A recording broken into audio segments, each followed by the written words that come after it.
Ici la voix maudite. Reactor online. Sensors online. Weapons online. All systems nominal. Bonjour, soyez les bienvenus sur La Voix Maudite pour un épisode dédié aux Battlemech, les stars de l'univers de Battletech. On ne parle pas ici de vulgaires robots ni de mechas, mais de bien plus que cela.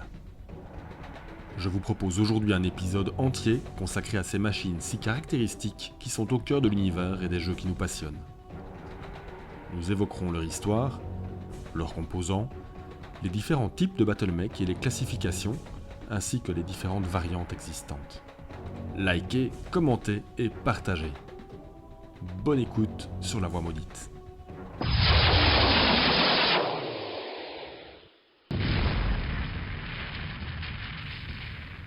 Un Battlemech est un véhicule de combat blindé de forme à peu près humanoïde, mesurant de 8 à 14 mètres de haut et pesant généralement de 20 à 100 tonnes. Les mechs sont surtout adaptés au combat terrestre, bien qu'ils soient également capables d'opérer sous l'eau, en environnement hostile ou dans l'espace. Techniquement, l'abréviation mech peut également faire référence aux industrial mech qui ne sont pas destinés au combat.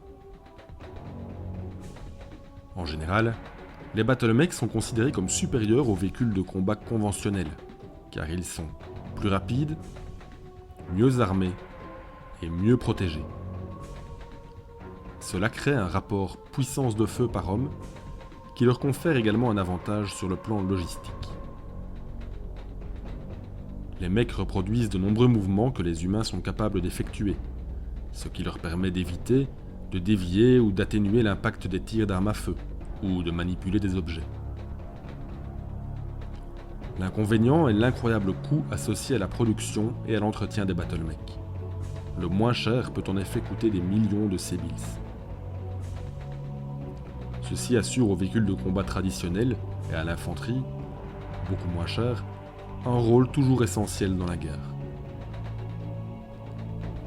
Néanmoins, face à un tel monstre de puissance, la meilleure façon de le combattre est généralement de lui opposer un autre mech. Les duels entre les deux peuvent parfois durer des heures, tels que l'on peut en voir dans les arènes de Solaris 7. Pour mieux comprendre ces incroyables machines de guerre, il nous faut aborder leur histoire.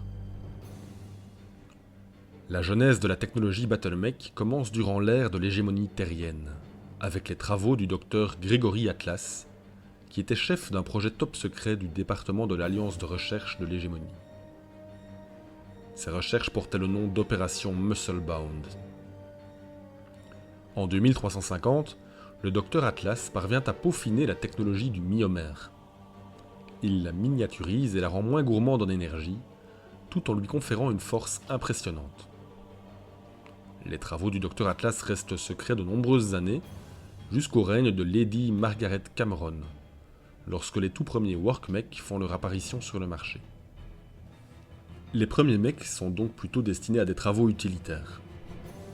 Mais les applications militaires d'une telle technologie sont évidentes. La recherche et le développement se poursuivent au cours des décennies suivantes. Le 3 février 2439, alors que la guerre embrase toute la sphère intérieure, le premier essai au combat d'un nouveau prototype de Battlemech a lieu près de la ville de Yakima, en Amérique du Nord.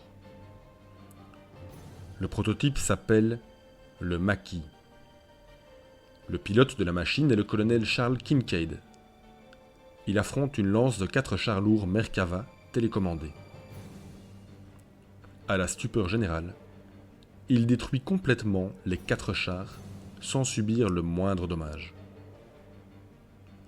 Lord Jacob assiste au test et se montre tellement impressionné par ce résultat qu'il consacre toutes les ressources de l'hégémonie terrienne à la production de masse de ces nouvelles machines.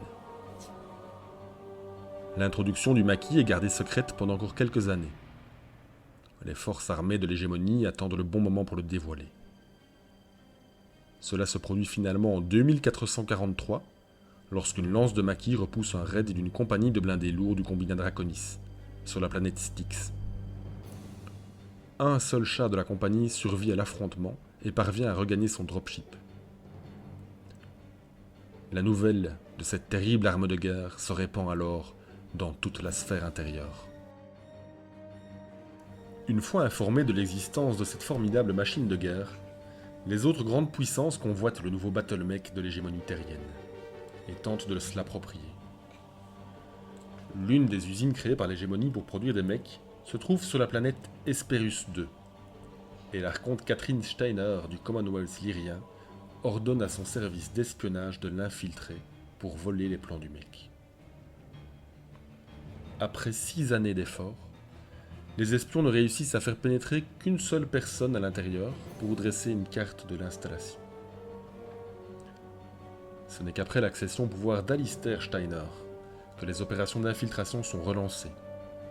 Et le 7 février 2455, un raid audacieux sur l'usine d'Hesperus II par des commandos lyriens leur permet d'acquérir les connaissances nécessaires pour se lancer dans la construction de battlemech.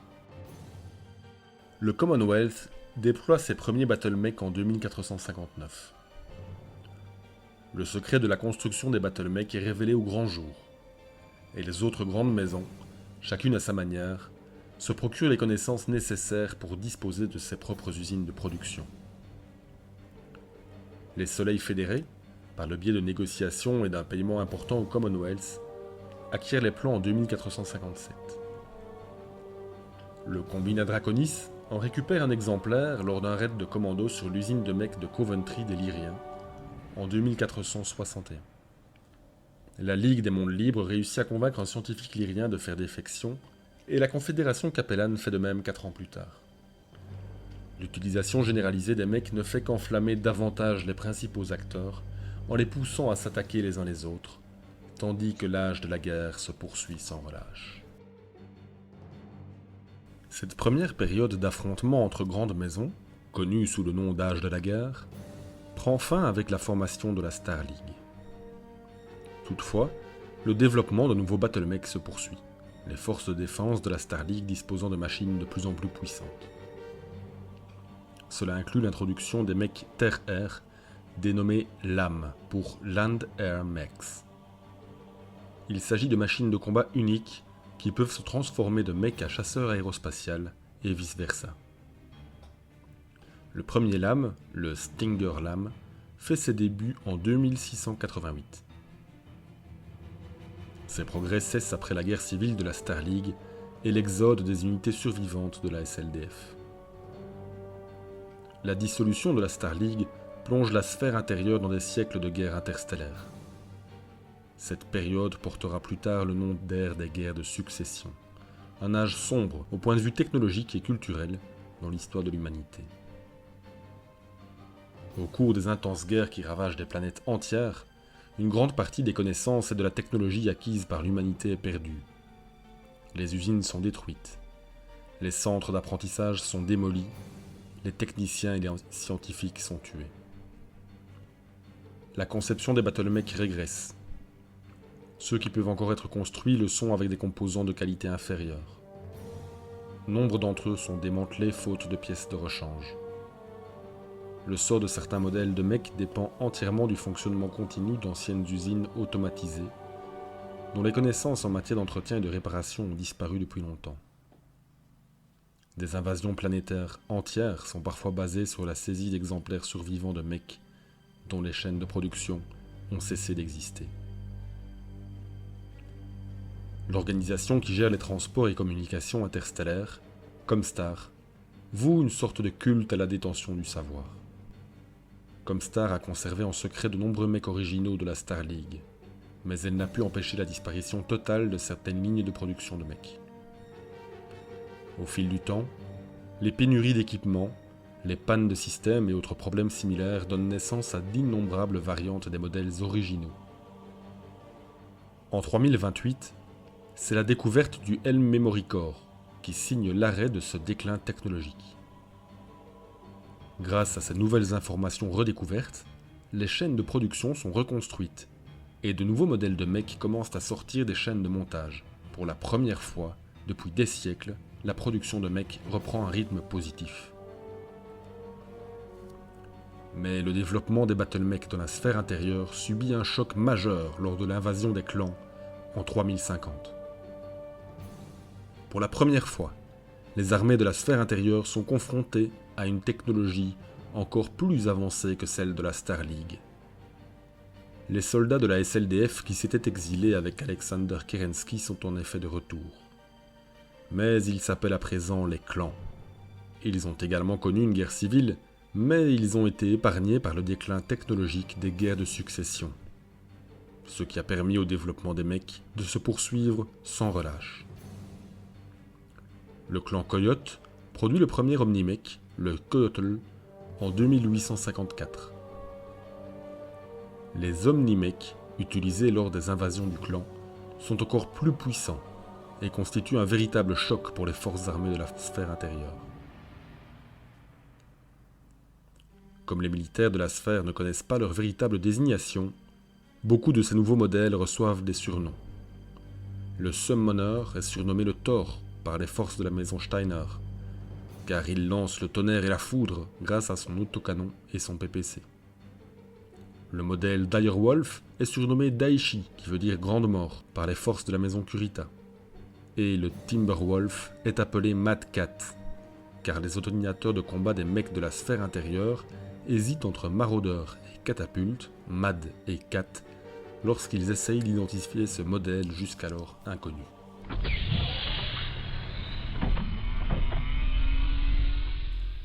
Voyons à présent quels sont les composants d'un battlemech. Les battlemechs sont construits autour d'une structure interne ressemblant à un squelette avec des articulations.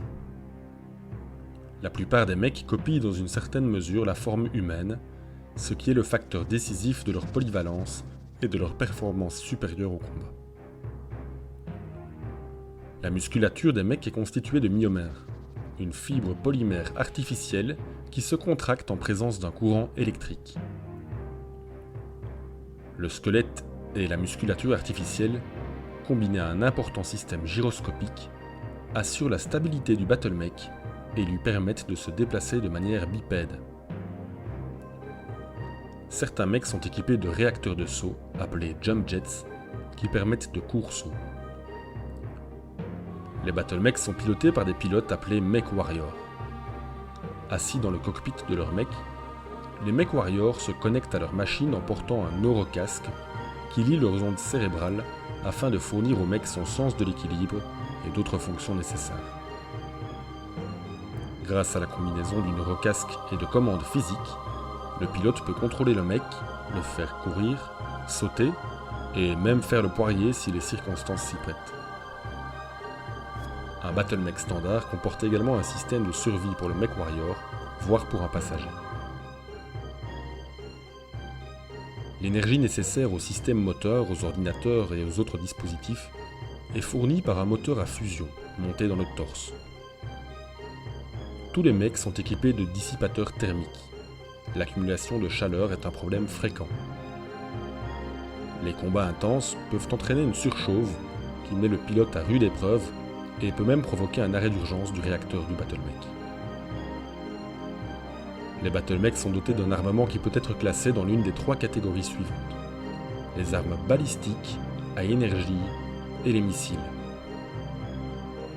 Les armes balistiques, telles que les mitrailleuses, les autocanons et les canons Gauss, produisent peu de chaleur mais nécessitent des munitions et sont plus lourdes et plus encombrantes. Les armes à énergie, telles que les lasers, les canons à projection de particules appelés PPC et les lance-flammes, ne nécessitent pas de munitions et occupent moins d'espace. Mais ils produisent beaucoup de chaleur. Les armes à missiles, comme les missiles à longue portée et les missiles à courte portée, les LRM et SRM, produisent moins de chaleur, mais nécessitent des munitions. Ils permettent toutefois l'utilisation d'ogives spéciales, comme les munitions Inferno, ou permettent des tirs indirects. Les mecs peuvent également se battre avec des attaques physiques, en utilisant leurs bras, leurs jambes, voire des armes de mêlée pour détruire les adversaires. Sur le plan défensif, les battlemechs sont équipés d'un blindage composé de plusieurs couches. Lorsqu'une couche est touchée, elle est conçue pour s'effriter et protégeait ainsi les systèmes vitaux situés plus bas. De plus, tous les mecs intègrent des capacités de guerre électronique qui rendent plus difficile le verrouillage des systèmes de ciblage les moins avancés. Parfois, la peinture utilisée pour recouvrir les mecs contient des propriétés conçues pour absorber les radiations électromagnétiques. Certains des mecs, notamment les plus légers, s'appuient surtout sur leur vitesse et leur agilité pour devenir une cible plus difficile à atteindre.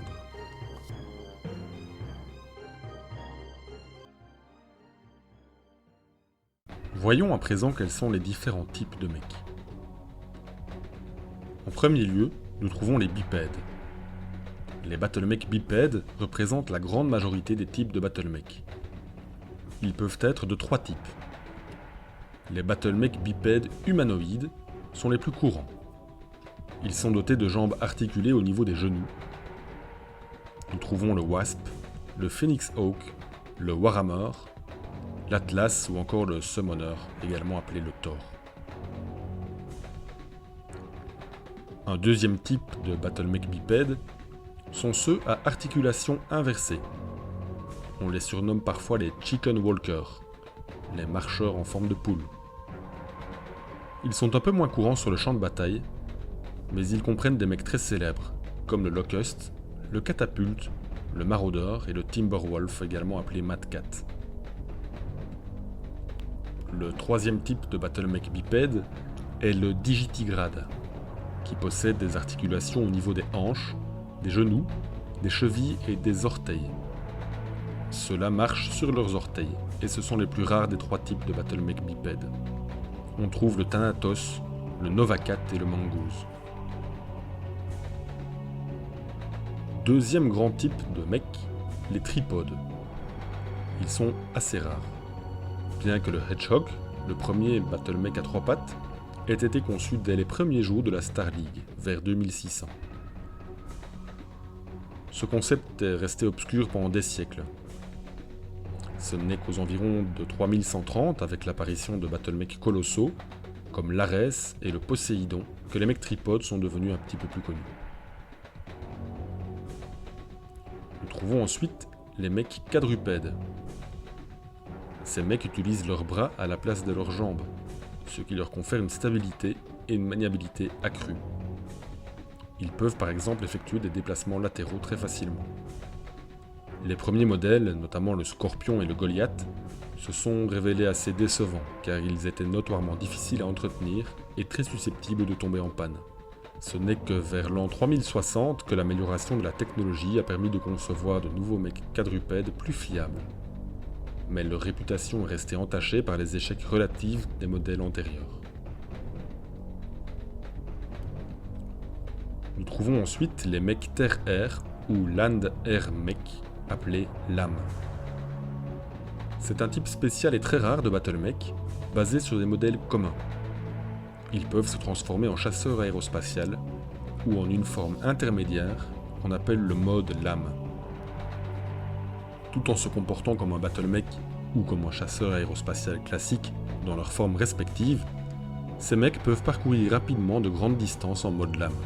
Ceci leur confère un avantage tactique dans les combats au sol, bien que leur véritable créneau soit plutôt la reconnaissance. Cependant, leur technologie délicate est excessivement sensible aux dégâts, et les performances au combat des Landermech ne sont pas à la hauteur des attentes qu'on avait pu formuler.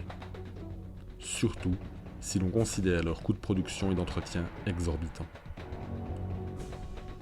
Ils n'ont été produits qu'en petit nombre, et la capacité à les entretenir ou à les réparer, ou même à les produire, a été largement atténuée au cours des guerres de succession. Les clans détestent généralement ce concept, car il dilue leur distinction stricte entre les mecs et les forces aérospatiales. Le clan Novacat a d'ailleurs pris soin de raser la dernière usine de lames lors de l'invasion des clans. Seul, le clan Jet Falcon est connu pour s'être lancé dans la recherche sur les lames, mais le projet a été abandonné en 3059 après la construction de seulement 2 prototypes. Enfin, un dernier type est le Quad-V. Il s'agit d'une variante du battlemech de type LAM, un hybride de mecs quadrupèdes et de véhicules de combat, doté d'un équipement de conversion, qui lui permet de passer d'un mode à l'autre. Il a été développé par le clan Hellsources durant la dernière partie de l'ère des ténèbres. Il nécessite un équipage de 2 hommes, un pilote et un opérateur d'armes, qui sont assis dans le torse ou la tourelle sans bras de la machine. Le véhicule peut être équipé de chenilles ou de roues. Contrairement à la plupart des mechs de type quad, le quad V possède un torse en forme de tourelle qui peut pivoter à 360 degrés, et c'est généralement là qu'on retrouve l'essentiel de son armement. Il peut être fabriqué sous la forme standard, quad V, ou sous la forme Omni Quad V, beaucoup plus modulaire. Au cours des quelques années d'utilisation par le clan Hellsources, le véhicule a reçu des critiques assez mitigées.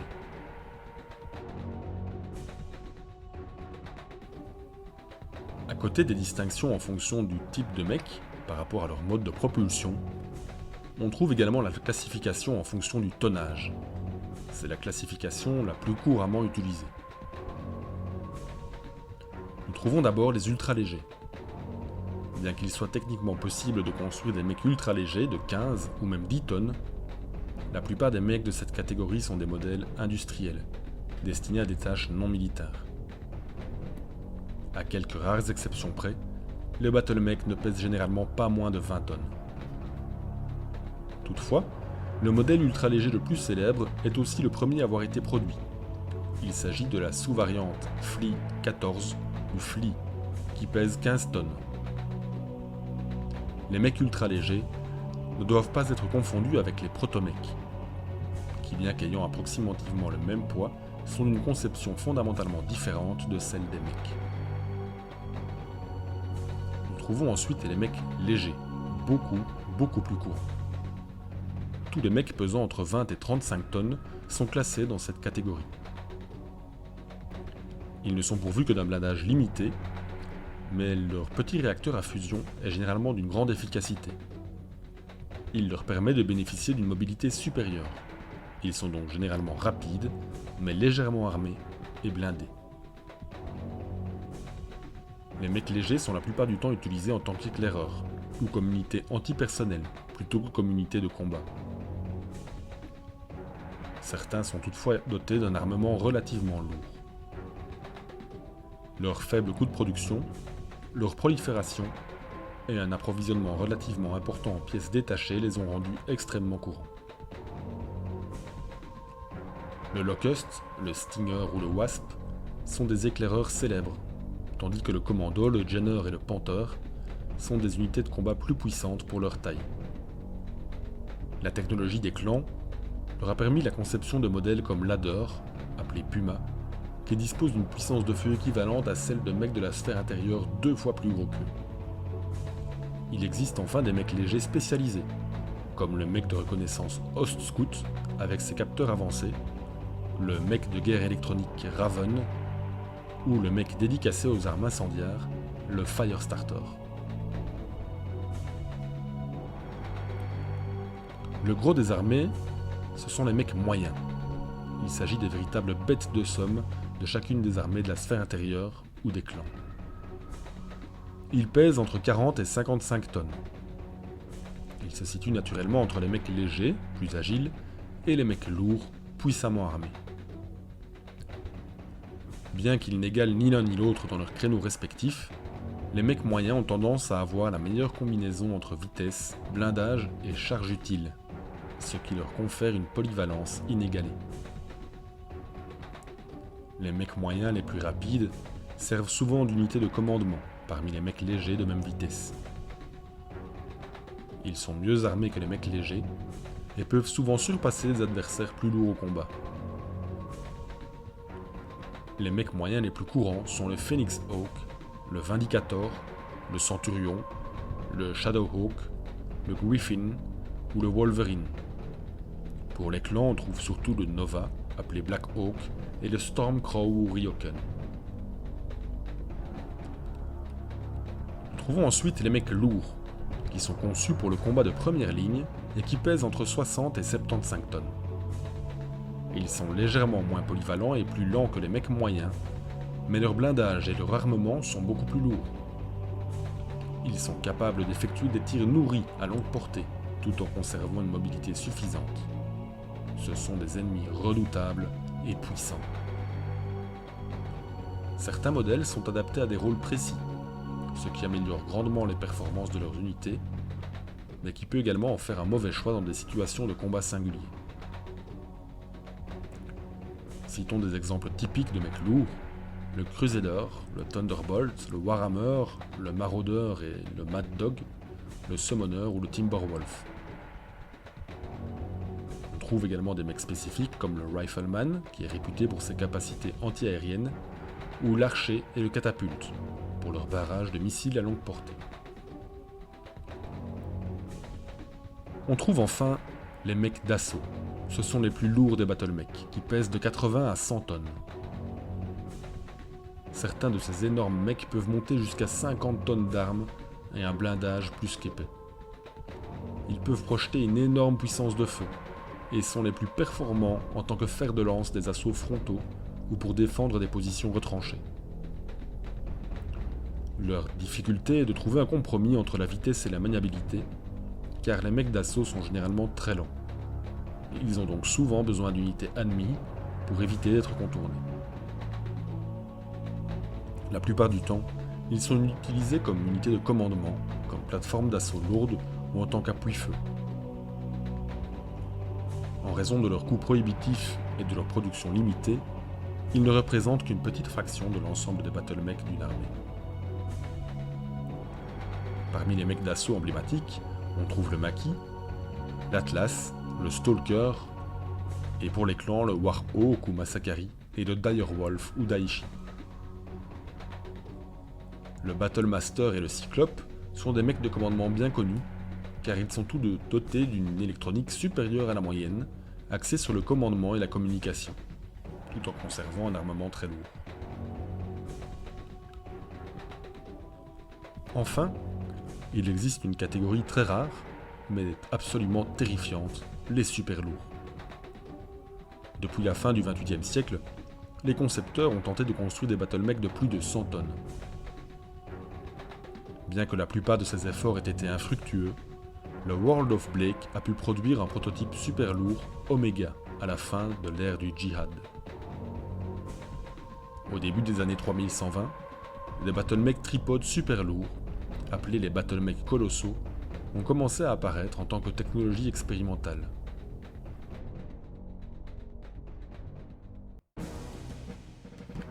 Nous compléterons ce tour d'horizon par un aperçu sur deux variantes des mecs. La première, il s'agit des omnimecs.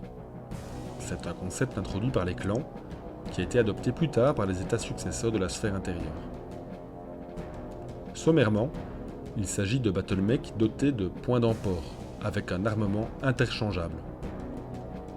Là où les battlemecs classiques ont une configuration fixe et sont déclinés en différentes variantes, un omnimech peut être adapté en fonction de la mission qu'il reçoit.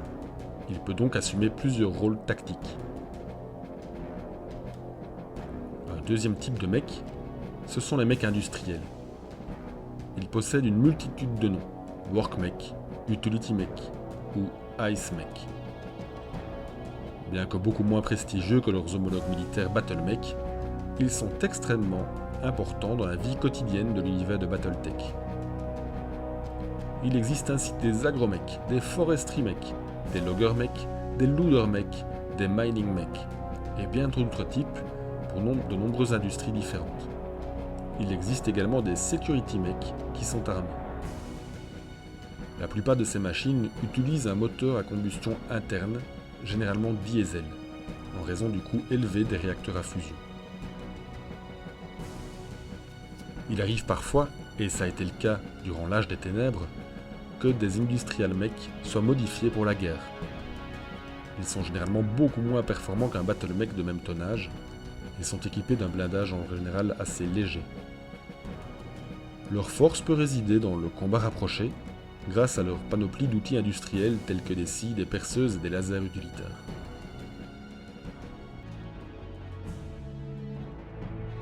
J'espère que cet épisode vous aura plu. Il s'agit pour la majeure partie de la traduction de l'article de Sarna sur le sujet, et je vous invite évidemment à consulter ce site exceptionnel, bien qu'en anglais. Faites surchauffer votre enthousiasme et à bientôt.